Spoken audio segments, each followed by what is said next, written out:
اس سے پہلے ہم نے ویڈیو بنائی تھی کہ عمران خان جو صحافی، اس کی جرأت کو سلام۔ اب آپ دیکھ لیں، اس نے جو سعودیہ کے بارے میں بات کی، بڑی اس کی جرأت ہے، بڑی اس کی جو ہے وہ بہادری ہے۔ یہ ایک اور آپ کو قسط بتانے والے ہیں کہ سعودیہ کر کیا رہے ہیں۔ عمران خان نے یہ اعلان کیا کہ پاکستان میں ہمارا جو کلچر ہے یا ڈرامہ ہے، جو چیزیں ہیں وہ اسلامی ہونی چاہیے، تاکہ نوجوان جو اکثر ڈرامے دیکھتے ہیں یا فلمیں دیکھتے ہیں وہ اسلامی چیزیں دیکھیں گے۔ اب جیسے کل ہمارے یہاں ایک لڑکا بیٹھا ہوا تھا، تو جب ہم نبی صلی اللہ تعالیٰ علیہ وآلہ وسلم کا نام لے رہے تھے، آپ صلی اللہ تعالیٰ علیہ وآلہ وسلم، وہ تو سینے پر یوں ہاتھ رکھے درود پاک پڑھ رہا تھا، تو وہ متاثر کس سے تھا؟ وہ ارتگل ڈرامے سے تھا۔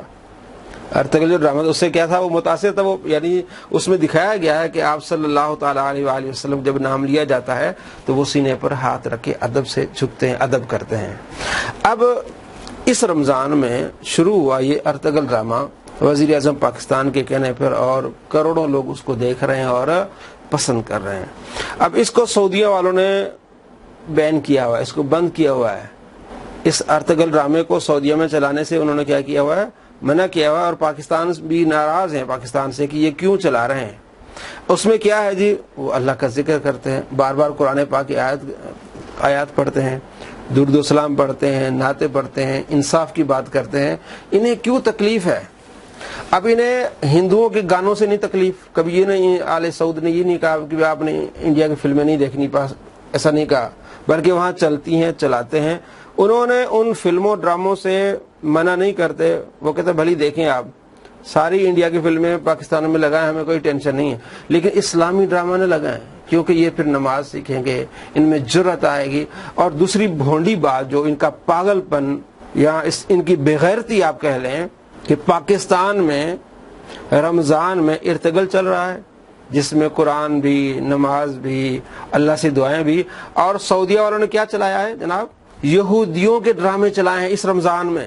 ہارون ایک یہودیوں کا ڈرامہ ہے، وہ چلایا ہے اور ان کو ہیرو بنایا ہے یہودیوں کو، اور یہ اپنی جو ہے وہ عوام کو تیار کر رہے ہیں کہ ہم نے یہودیوں سے جو ہے نا وہ تجارت کرنی ہے، یہودی اتنے اچھے ہیں، اور ہمارا پرانا تعلق یہودیوں سے، آپ دیکھ لیں کیسا پرانا تعلق یہودیوں سے۔ آپ صلی اللہ تعالیٰ علیہ وآلہ وسلم نے تو انہیں جلا وطن کر دیا تھا، جنہوں نے دغا کی آپ صلی اللہ تعالیٰ علیہ وآلہ وسلم نے انہیں سزائیں دی، اور جتنی نقصانات مسلمانوں کو ہوئے تو وہ کس وجہ سے ہوئے تھے؟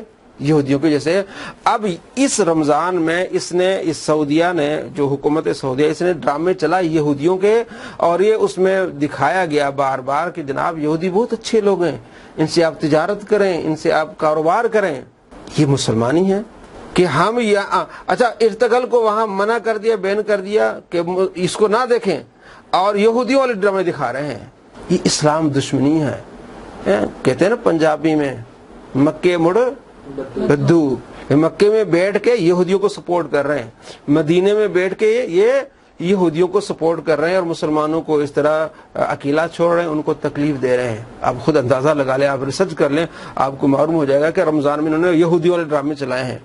تو آج یہ مسلمانوں سے اس طرح، ہندوؤں کو جو مودی ہے، جس کے ہاتھ مسلمانوں کے خون سے رنگے ہوئے ہیں، اس کو ہار پہنا رہے ہیں، ان کے لیے وہاں مندر کھل رہے ہیں، ان کے یہاں تجارت ہو رہی ہے، اور مسلمانوں کو انہوں نے کیا کر دیا؟ چھوڑ دیا۔ اللہ کریم ایسے بدبخت حکمرانوں سے بچائے۔ ہم حرمین شریفین کا ادب کرتے ہیں، ہمارا آپ صلی اللہ تعالیٰ علیہ وآلہ وسلم کی پیدائش ہے، ہم ان کے لیے مر مٹنے کو تیار ہیں، لیکن ان حکمرانوں کے لیے نہیں، ان جگہوں کے لیے ہے، ان کا ادب احترام ہمارے دل میں ہے، لیکن ان کو جس طرح آپ صلی اللہ تعالیٰ علیہ وآلہ وسلم نے ان بتوں کو نکالا تھا، وہ مکے میں تھے، آپ صلی اللہ تعالیٰ علیہ وآلہ وسلم کو مکے سے محبت تھی، بیت اللہ سے محبت تھی، لیکن آپ صلی اللہ تعالیٰ علیہ وآلہ وسلم کو بغض تھا، دشمنی تھی، کس سے؟ ان بتوں سے۔ تو ہمیں بھی ایسے حکمرانوں سے دشمنی ہونی چاہیے، بغض ہونا چاہیے۔ مکے مدینے سے تو ہمیں محبت اور پیار ہے۔